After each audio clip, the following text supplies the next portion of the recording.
सब जने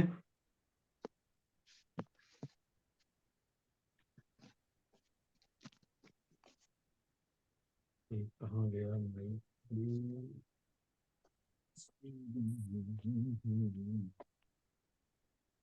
तेरा तेरा जय जय राम।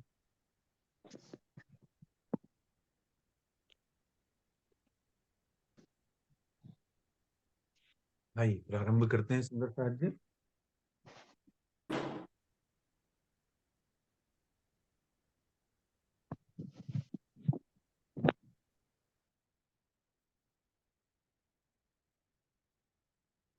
वंदो सदगुरु चरण को, करो सो प्रेम प्रणाम। अशुभ हरण मंगल करण, श्री देव चंद्र जी नाम। श्री प्राणनाथ निज मूलपति, श्री मेहराज सुना। तेज कुंवर श्यामा जुगल जी को, पल पल करूं प्रणाम। पल पल करूं प्रणाम। बोलिए श्री प्राणनाथ प्यारे की जय। धाम के धनी की जय। श्री श्यामा महारानी जी की जय। श्री सद्गुरु महाराज की जय। सर्व सुंदर साथ की जय। आज निजानंद स्वामी सद्गुरु धनी श्री देवचंद्र जी महाराज अपने 11 वर्ष की उम्र में जब 5 अनादि प्रश्नों को खोजने निकलते हैं,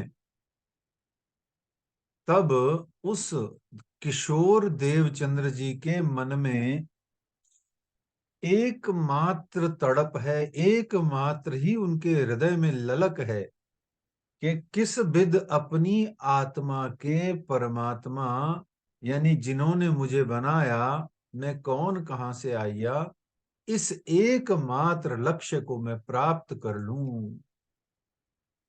11 वर्ष की उम्र में ये हाईएस्ट फिलोसॉफिकल क्वेश्चंस, जिज्ञासा, ये प्रश्न नहीं है वास्तव में, ये जीव की स्वाभाविक जिज्ञासा है कि मैं हूं कौन, कहां से आया हूं। और यहां पर बड़ी प्यारी बात को समझ के आगे चलते हैं कि मैं अलग होता है और मेरा अलग होता है। मैं निज को कहते हैं, स्व को कहते हैं, अपने आप को कहते हैं। और मुझ में मेरे, जितनी भी मेरे वाली बात है, वो मैं नहीं है। यानी कि जो मैं है वो मेरा नहीं है, और जो मेरा है वो मैं नहीं है। इस एक बात को जिसने समझ लिया, वो अध्यात्म जगत के अंदर में प्रवेश करता है और निश्चित रूप से एक ना एक दिन खोज करता हुआ अपनी आत्मा को और आत्मा के माध्यम से परमात्मा को उपलब्ध होता ही होता है। परंतु इसको प्रारंभ में डिस्टिंग्विश करना पड़ेगा कि मैं और मेरा में अंतर है। इस मैं और मेरा को ही हजारों बार, हजारों संतों ने, साधुओं ने अलग अलग भाव से, अलग अलग प्रकार से व्यक्त किया है कि मैं और मेरा अलग अलग है। तो इस प्रकार से 11 वर्ष की उम्र में आपके मन में आया और आपने अपने निज स्तर पर उमरकोट गांव में ही रहते हुए खोजबीन प्रारंभ करी। यूं करते करते, विचार करते, चिंतनशील होते, अपने से बड़ों से, वहां के उमरकोट के अंदर में जो कोई साधु संत आते उनसे पूछते हुए अपना स्थानीय गुजारा, लोकल अरेंजमेंट करते हुए आपको 2 वर्ष वहां व्यतीत हो गए। और यहाँ लालदास जी महाराज कहते हैं कि जब आप 13 वर्ष के हुए तब आप अपने पिता श्री मत्तू मेहता जी के साथ में गुजरात के प्रांतीय वर्गीकरण के आधार पर कच्छ क्षेत्र में आप गए थे, और तब आपने वहां पर अनेक मंदिरों, साधुओं का, संतों का, गुरुजनों का, महात्माओं का आपने वहां पर 4 माह रह करके व्यापार के कारण से पिता का संग देते हुए आप गए थे। तो आपने वहां पर 4 माह तक अपना जी भर के यह खोज का कार्यक्रम उस कच्छ की धरती पर किया। कच्छ है, भुज है, सौराष्ट्र है और गुजरात है, ऐसे गुजरात अलग अलग भागों में बटा हुआ है। तो बहुत सारे साधु संतों से मिलना हुआ और वहां 4 माह आप रहे। वहां पर भक्ति के साक्षात स्वरूप राधा वल्लभी श्री हरिदास जी महाराज से आपका मिलना हुआ, क्योंकि आपके पिता के, आपके कुल के गुरु वही थे। और बहुत ही सरस भागवत कथाकार, भक्तिमय कथा करने वाले श्री हरिदास जी से 4 माह उनके आश्रम में रह करके पिता पुत्र वहीं रुके, और वहां रह करके आपने भक्ति रसमय कथा का भी खूब सारा श्रवण किया, जिससे भक्ति की और परमात्मा श्री कृष्ण के प्रेम की वहां पर बीजारोपण हुआ, बुनियाद पड़ी। कहते हैं कि बात तब की मन में रहे, लालदास जी कहते हैं बात तब की मन में रहे, मैं जाऊं कच्छ प्रदेश में, तहां जाए के खोज करूं, पाऊं परमेश्वर तिन से, तहां जाए के खोज करूं। सुंदर साथ जी, जिसने अपने जीवन में इस एक बात को कंठस्थ कर लिया, हृदयस्थ कर लिया, उरस्त कर लिया, धारण कर लिया कि खोज करनी है। देखिए, खोज के बिना कुछ भी हासिल नहीं होगा। जो संसार का सामग्री, संसार की सोच, संसार की बुद्धि, संसार के रिश्ते नाते, संसार के वस्तु पदार्थों को उत्पादित करने की जितनी भी बुद्धि है, वो साधु संत कहते हैं वो खुजली है। जितना खुजाओगे उतना अच्छा लगेगा, पर अंत तो गत्वा वह अंग सड़ जाएगा और वहां पर मवाद भर जाएगी। यानी कि वह सांसारिक बुद्धि से आप जो भी काम करोगे वो अंत तो गत्वा आपको दुख का ही, पतन का ही और पाप का ही, नरक का ही गामी बनाएगा। लेकिन जो परमात्मा की खोज में आप बढ़ोगे, खोज में बढ़ोगे, तो निश्चित जानिए श्री प्राणनाथ जी वाणी में कहते हैं, खोजत खोजत सदगुरु पाइए और सदगुरु संग भरतार। तो आप अपने भरतार, अपने करतार को खोज से प्राप्त कर सकते हो, पहचान से, विचार से प्राप्त कर सकते हो। ये बात आपको सबसे ज्यादा अगर कहीं समझ में आ सकती है तो वो श्री देवचंद्र जी की बीतक से समझ में आ सकती है। उनके जीवन की लीलाओं का अर्थ ही यही है, खोज, विचार, सत्संग, अध्ययन, श्रवण, चिंतन, पाठ, पारायण, इधर से उधर सत्संग, ग्रंथ का अध्ययन। स्वयं आप इन सब कार्यों को कीजिए। आप जब स्वयं इन कार्यों को कर रहे होंगे तो निश्चित जानिए एक दिन परमात्मा को आपकी इस खोज से द्रवित होकर के आपके पास आना पड़ेगा।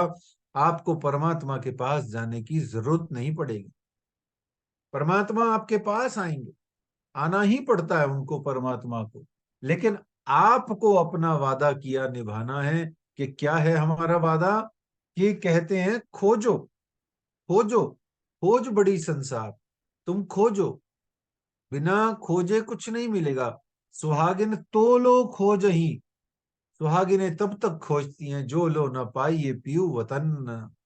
हम खोज रहे हैं, लेकिन हम अगर अन्य प्रकार के आचार विचार और न जाने कैसी मनगढ़ंत विद्याओं और मनगढ़ंत पद्धतियों का अनुसरण करने लग जाएंगे जिसमें सिर्फ मन ही मन का सारा काम हो रहा है, तो निश्चित जानिए हमारे को घाटा हो रहा है। हम अपनी श्वासें खराब कर रहे हैं। हम अपने जीवन का इतना अमूल्य दिया हुआ ये जो समय है भगवान द्वारा, परमात्मा द्वारा, ये जो हमें इतना निश्चित जानिए इतना अमूल्य मनुष्य जीवन मिला है, ये हम खराब कर रहे हैं यदि हम इन्हीं मन गढ़ंत बातों को आधार बना के चल रहे हैं। शास्त्रीय बात को आधार बनाइए। जो वाणी में लिखा है, जो बीतक में लिखा है, और जो हमारे भागवत वेद पुराण आदि में लिखा है, उन सब बातों को जीवन जीने का, आध्यात्मिक साधना का आधार बनाइए। बिना इसके जो कोई भी करता है साधना आदि इत्यादि मन गढ़ंत मन की चलाई चलाई रीतियों से, किसी ने कह दिया जो बंद बांधे बाप ने बेटे चले जाएं तिन लार, वो सब की सब आपको न इस लोक का सुख देंगी ना उस लोक का सुख देंगी। इसी बात को भगवान श्री कृष्ण ने गीता में भी कहा है 16वें अध्याय के 23वें श्लोक में, कि अगर आप शास्त्रोचित पद्धति का अनुसरण नहीं करते तो इहलोक और परलोक दोनों का सुख आपको नहीं मिलने वाला है। सो ही बात महामती श्री प्राणनाथ जी कहते हैं वाणी में और बीतक में। उसी बात को श्री देवचंद्र जी प्रारंभ में अपने जीवन में चल के दिखा रहे हैं कि परम धाम में जो वादा किया है वो निभा रहे हैं। यहाँ वादा क्या किया था कि हम आपको नहीं भूलेंगे, भूल गए तो हम याद कर लेंगे, याद करेंगे, खोज खोज के याद कर लेंगे, और माया को हम काट काट के अपने जीवन से निकाल देंगे। तो यहाँ देवचंद्र जी महाराज 13 वर्ष के हुए हैं, अब वो खोज रहे हैं। कबीरदास जी ने भी कहा, खोजी होए तुरंत मिल जाऊं एक पल की तलाश में। वो कहते हैं एक ही पल की तलाश में मैं मिल जाता हूँ। समय थोड़ा ही लगता है क्योंकि अंदर ही तो बैठा हूँ, हृदय के अंदर में ही तो बैठे हैं परमात्मा। तू खोजेगा तो मिल जाएंगे। कहते भी हैं कि दिल में है तस्वीर यार, दिल में है तस्वीर ए यार, जब जरा गर्दन झुकाई और देख ली। इस प्रकार से परमात्मा सिर्फ और सिर्फ खोज में है। तो यहाँ देवचंद्र जी महाराज के लिए कह रहे हैं, तब से मन में रह गई ये बात कि मैं ज्ञान की खोज में कच्छ प्रदेश जाऊं, क्योंकि वहां साधु संतों की संख्या बहुत है। और सत्संग का कितना महत्व होता है, साधु का कितना महत्व होता है, इस प्रसंग से आप सब जने चिंतन करें कि बिनु सत्संग विवेक न होई। तुलसी बाबा क्या कहते हैं, बिनु सत्संग विवेक न होई और राम कृपा बिनु सुलभ न सोई। देखिए, घर बैठे,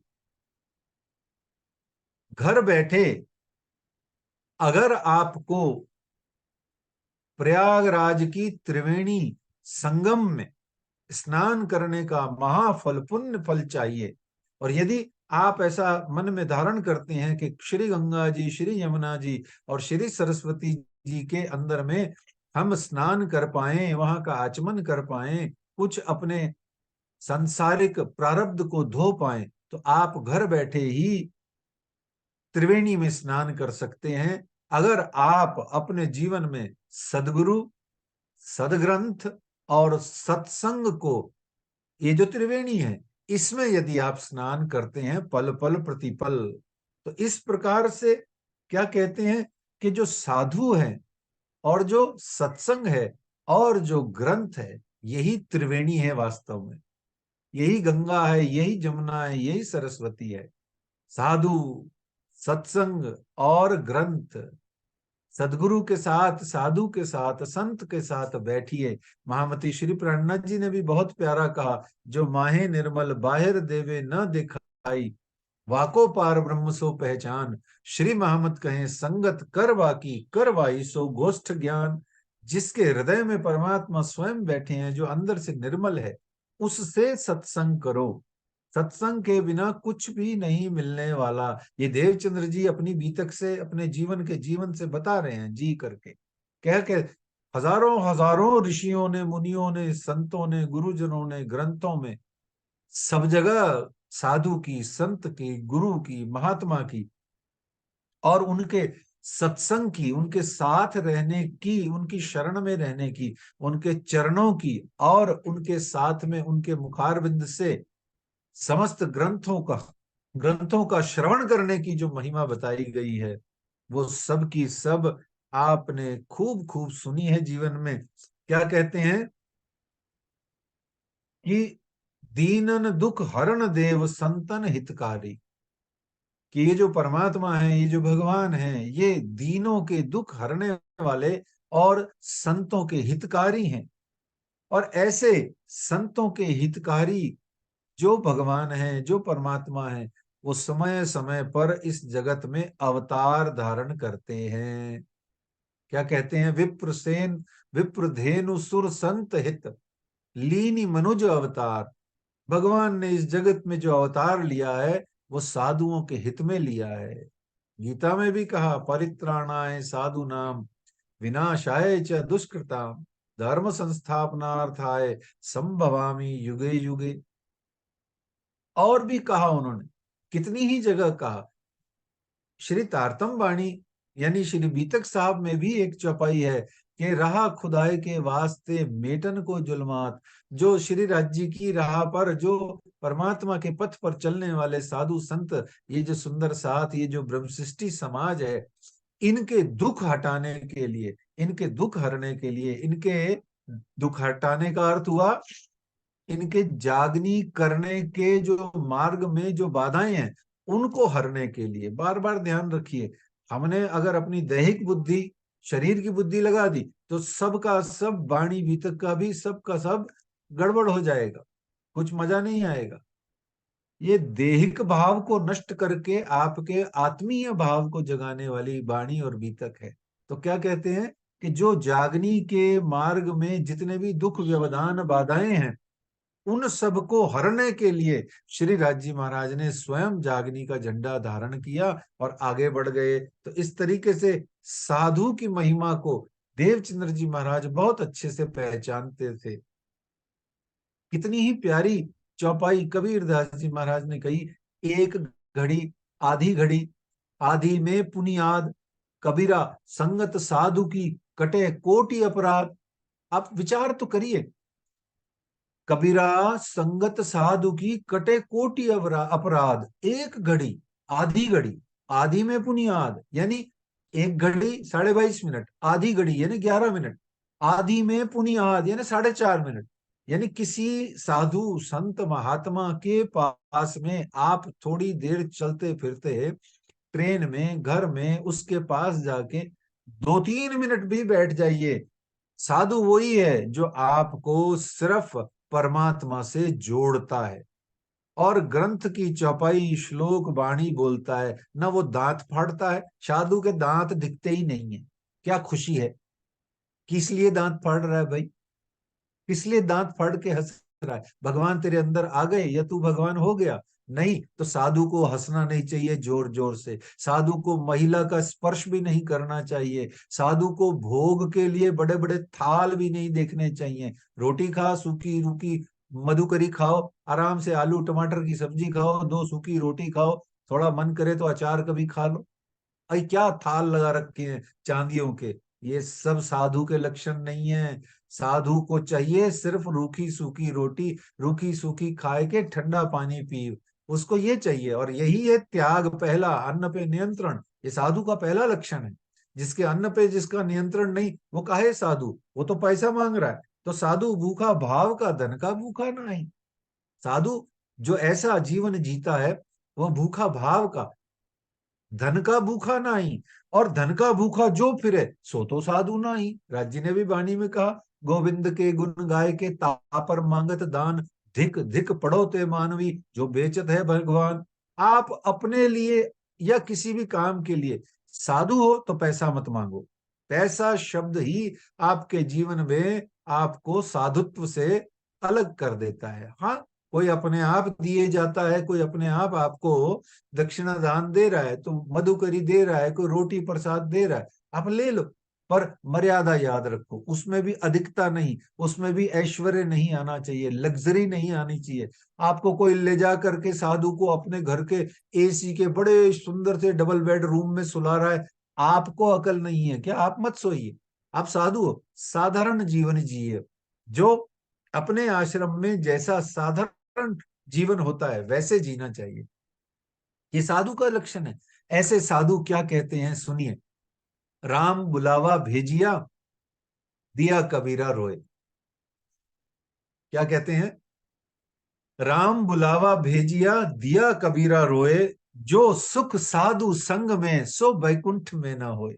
आप सोचिए तो सही, श्री देवचंद्र जी 3.5 बरस तक लगातार, और भी आगे 29 बरस तक अपने जीवन में लगातार भरपूर जवानी में, अपने पूरे यौवन काल में, अपने पूरी भरपूर जवानी में विवाहित होने के बावजूद भी सिर्फ परमात्मा की खोज के लिए साधु संगत महात्मा गुरुजन के चरण शरण में रह करके कथा चर्चा का श्रवण कर रहे हैं और खोज कर रहे हैं। अपना घर जाके पाठ पूजा चिंतन मनन पाठ पारायण करके सिर्फ लीन है ध्यान में, उन्हीं परमात्मा उन्हीं राधा कृष्ण की प्रेममयी भक्ति में लीन है, तभी तो मिलेंगे वो। आप जितना पुकारोगे जिसको चाहते हो आप, एक दिन उसको कबहू तो दीन दयाल के खबर पड़ेगी कान। आप नाम तो लीजिए, पुकारिए तो सही। ये देवचंद्र जी का जीवन है, बात बार बार समझ लीजिए बात को। श्री देवचंद्र जी की बीतक ही हमारे जीवन में उतरनी चाहिए। आगे जो शिरजी साहिब जी का बीतक का जो जीवन की लीलाओं का जो खंड प्रारंभ होता है वो बहुत आगे की बात है। वो हम उसके योग्य ही तब तक नहीं बनते जब तक श्री देवचंद्र जी की दैनिक जीवन की लीलाओं को, उनकी बातों को, उनकी चीजों को, उनकी साधना के मेथड्स को जब तक हम अपने चित्त में पूरा धारणा नहीं कर लेते। आप धीरे धीरे देखिएगा, जब तक आत्मा को आहार नहीं मिलता तब तक पेट को आहार नहीं देते। देखिए कैसे कैसे नियम है। सुबह उठ जाते हैं, सारा दिन पूजा पाठ परिक्रमा करते हैं, 8 घंटे कथा चर्चा सुनते हैं भागवत जी की, 4 घंटे सुबह 4 घंटे शाम को दोपहर के बाद में। तो ऐसे कितना जीवन है। तो जो साधु संगत में जो सुख है वही सुख असली संगत है। एक बार की बात है, साधु संगत का सुख क्या है, कथा चर्चा का सुख क्या है, एक प्रसंग से आप सुनिए। जब श्री राम अयोध्या लौट आए, रावण पर विजय प्राप्त करके सब जने लौट आए, तो श्री राम वहां पर सारे दरबार में बैठ करके सारे जनों को कुछ न कुछ वरदान या गिफ्ट दे रहे थे, कुछ तोहफा दे रहे थे, उपहार दे रहे थे। एक एक करके सबने उपहार लिए, तोहफे लिए, सबने अपना अपना जो भी कुछ मन पसंद था, मनोरथ था, वो पूरा किया। हनुमान जी वहीं साइड में बैठे, आराम से मासूम। पूछा, अरे हनुमंत, आपको कुछ ना चाहिए? बोले नहीं चाहिए। तो वहां प्रसंग बना, उन्होंने मोतियों की माला दी। मोतियों की माला उन्होंने तोड़ मरोड़ के देखी, सीताराम इसके अंदर हैं या नहीं। फिर ऐसा ही एक प्रसंग वापस बना। देखिए, आप प्रसंग देखिए किस प्रकार से भक्त के हृदय में अपना इष्ट होता है और वो सिर्फ साधु सत्संग को ही चाहता है। जब राम जाने लगे, कहा, बैकुंठ में, साकेत में जब जाने लगे, तो उससे पूर्व में सबको वो अपने उस साथ में पूरी अयोध्या को अपने साथ ले चले। परंतु श्री हनुमान जी महाराज जब जाने से मना किए तो पूछा, भाई आप क्यों नहीं चल रहे? बोले, प्रभु मैं तो बिल्कुल तैयार हूं चलने को, पर आप मुझे थोड़ा सा स्पष्ट कर दीजिए कि वहां पर भी राम नाम जपने की और वहां पर भी राम की कथा का सत्संग श्रवण करने के लिए ढेर सारे साधु संत विद्वान कथाकार है ना हमारा वहां पे प्रभु। तो भगवान ने कहा, यार वहां पे तो देखो भाई, मैं स्वयं साक्षात उपलब्ध हूं, वहां मेरी कथा चर्चा का और मेरे नाम सुमरन का क्या काम? तो हनुमान जी ने लंबे लंबे हाथ जोड़ दिए और उन्होंने कहा, प्रभु मुझे तो यहीं रहने दो और मुझे ये वर दो कि जब तक इस जगत पर आपकी कथा चर्चा का लोग गायन करते रहेंगे, नाम जाप करते रहेंगे और आपकी कथा चर्चा का आयोजन करते रहेंगे, पाठ पढ़ते रहेंगे, तब तक मैं उसको सुनने के लिए यहाँ पर विद्यमान रहूं, इस धरा पर रहूं। तो देखिए, कथा चर्चा के, सत्संग के, साधु संगत के कितने महत्व हैं। हनुमान जी ने राम जी के साथ में साकेत जाने से मना कर दिया। आज भी श्री हनुमान जी प्रत्येक राम कथा या भागवत कथा या कोई भी कथा के अंदर में श्रोता के रूप में विद्यमान होते ही हैं, रहते ही हैं। तो इस प्रकार से जो सत्संग की बात है वो हमने ध्यान रखनी है श्री देवचंद्र जी की बीतक से, और बीतक से ही हमको ये बात समझ में आएगी कि जीवन को जीना कैसे है, कि परमार्थ के कारणे साधु धरा शरीर, परमार्थ के लिए ही साधुओं का शरीर होता है। और स्वार्थ के लिए जो साधु शरीर धारण करके साधु बन जाते हैं, वो साधु नहीं होते हैं। उन साधुओं से हमें कोई मतलब नहीं रखना चाहिए, ना उनकी निंदा करनी चाहिए, ना उनका कोई हमें कुछ बोलना चाहिए। हमें अपने उन साधुओं से, उन गुरुओं से, उन संतों से, उन महात्माओं से, उन सब भक्त जनों से हमारा हमको वास्ता रखना चाहिए, जो हमें परमात्मा के पथ पर ले जाने के लिए हमको सहयोग, प्रेरणा, आशीर्वाद और कुछ न कुछ हमें ऐसा देते हैं। इसीलिए कहा, कबीरा संगत साधु की कटे कोटि अपराध, थोड़े से ही संगत से हो जाता है। देखिए, आप किसी एक सांसारिक मनुष्य के पास में जाएंगे तो वो संसार की बातें करेगा। दो महिलाएं कहीं बैठी होंगी तो एक दूसरे की उधेड़ बुन, सास ननद आदि इत्यादि घर की संसार की ईर्ष्या द्वेष की नाटकबाजियों में ही जीवन नष्ट करेंगी। आप किसी भोजन वाले के पास चले जाओ, वो सारा दिन आपको रसमलाई, रसगुल्ला और खीर मोहन की बातें करता दिखाई देगा। आप किसी बाणिये के पास चले जाओ, वो हमेशा रुपया पैसा करता हुआ दिखाई देगा, सेल नहीं हो रही, परचेज नहीं हो रही, पेमेंट नहीं आ रहा, और एक दूसरे को उल्टे सिलते डायलॉग देता हुआ दिखाई देगा। अब किसी भी क्षेत्र के व्यक्ति के पास चले जाओ, वो आपसे अपने क्षेत्र की, अपने स्टाइल से, अपनी भाषा में बात करता हुआ दिखाई देगा। साधु भी अपने क्षेत्र की बात करे तो ही साधु को साधु कहते हैं, शोभायमान होता है। साधु कभी भी जोर जोर से दांत फाड़ के नहीं हंसता।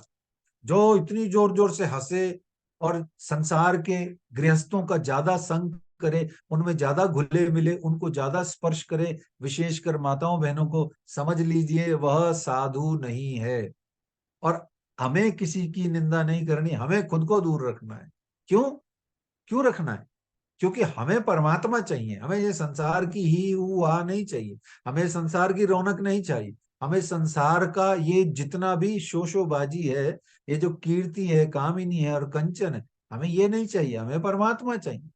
जिसको परमात्मा चाहिए वो सदगुरु, सदग्रंथ और सत्संग में लीन रहेगा। और जिसको कामिनी, कंचन और कीर्ति चाहिए, वो माया की, संसार की, इसी प्रकार की बातों को साधु बन करके भी करता रहेगा। इसलिए मेरे बहुत ही प्यारे प्यारे प्यारे सुंदर साथ जी, श्री देवचंद्र जी की बीतक हमें यही सिखाती है, हमें सत्संग किसका करना है, कौन साधु है कौन नहीं है, ये सिर्फ कौन मोमिन है कौन आशिक है कौन दुनी है, ये सब बेवरा समझ करके हमें भतरसना नहीं करनी।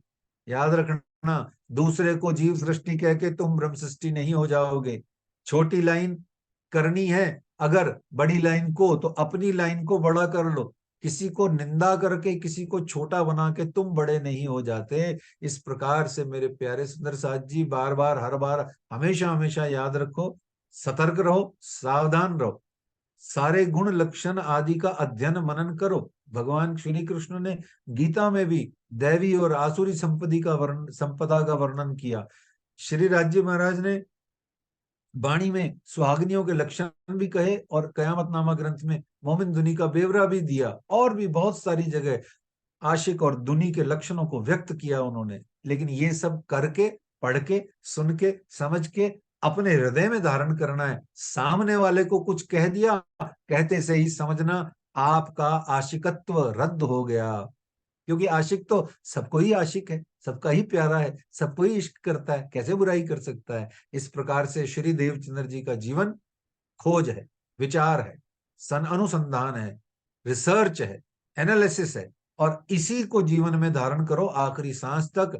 परमात्मा की चिंता मत करो, उनके दर्शन की चिंता मत करो, उनके मेडिटेशन की, उनकी चितवनियों की चिंता मत करो। वो अपने आप आएंगे, ये उनकी हेडक है। भगवान की हेडक को जीव थोड़ा ही धारण करता है। परमात्मा की हेडक क्या है, ये आत्माएं धारण नहीं करती हैं। परमात्मा अपनी मर्जी से जब आएंगे तब आ जाएंगे। मेरे प्यारे सुंदर साथ जी, इन्हीं शुभ भावनाओं के साथ खोज कीजिए, विचार कीजिए, सदाबहार अपने जीवन को आप श्री राज जी की तारतम वाणी में, श्री बीतक साहेब जी ग्रंथ में, और भागवत, वेद, गीता, पुराण आदि के अध्ययन मनन में अपने जीवन को खपाइए।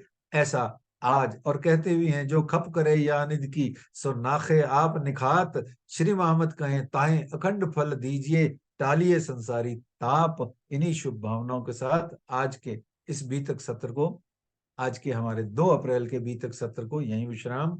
आगे का हमारे श्रीमती मानसी जी को। बोलिए श्री प्राणनाथ प्यारे की जय। प्रणाम जी, सभी सुंदर साथ को प्रणाम। इसी के साथ आध्यात्मिक मार्ग पर चलने के लिए वृद्ध होने का इंतजार मत कीजिए, क्योंकि मुरझाए हुए फूल तो प्रतिमा पर भी नहीं चढ़ाए जाते। ऐसे ही हमारे साथ एक फूल हमारे साथ है, बहुत प्यारा सा बच्चा, सिर्फ 11 साल का है और उसकी पहली कोशिश है, तो आप सब उसको प्यार दें। अमें, आप अपने आप को अनम्यूट कर लें। बाकी सब प्रणाम। हमें बाकी हमें सब हमें ऑस्ट्रेलिया से हैं। ऑस्ट्रेलिया में मेलबोर्न में रहते हैं, वहाँ पढ़ते हैं अमय भैया। और ये बहुत सुंदर गीत गाते हैं, हमने इनका गीत सुना भी हुआ है। आइए इनके मुखारविंद से छोटा सा हम ये जो उनका भाव है वो सुनते हैं। बाकी सब लोग प्लीज अपने प्रणाम। आप को म्यूट कर लें। प्रणाम सुंदर साथ जी। अब आप सबके चरणों में मेरा कोटि कोटि प्रणाम। बोलो श्री प्राणनाथ प्यारे की जय। जय। अंदर नाही निर्मल फे नहाते बाहिर। अंदर नाही निर्मल फे नहावे बाहिर। कर काई को तबेर तोहे ना मिलियो करतार। अंदर नाही निर्मल फे नहावे बाहिर। अंदर नाही निर्मल फे नहावे बाहिर। कोत करो बंदगी बाहे हो निर्मल। तोलो ना पीऊ पाए जो लो ना सादे दिल। अंदर नाही निर्मल फे नहावे बाहिर। अंदर नाही निर्मल फे नहावे बाहिर। जैसा बाहर होता है जो होवे ऐसा दिल।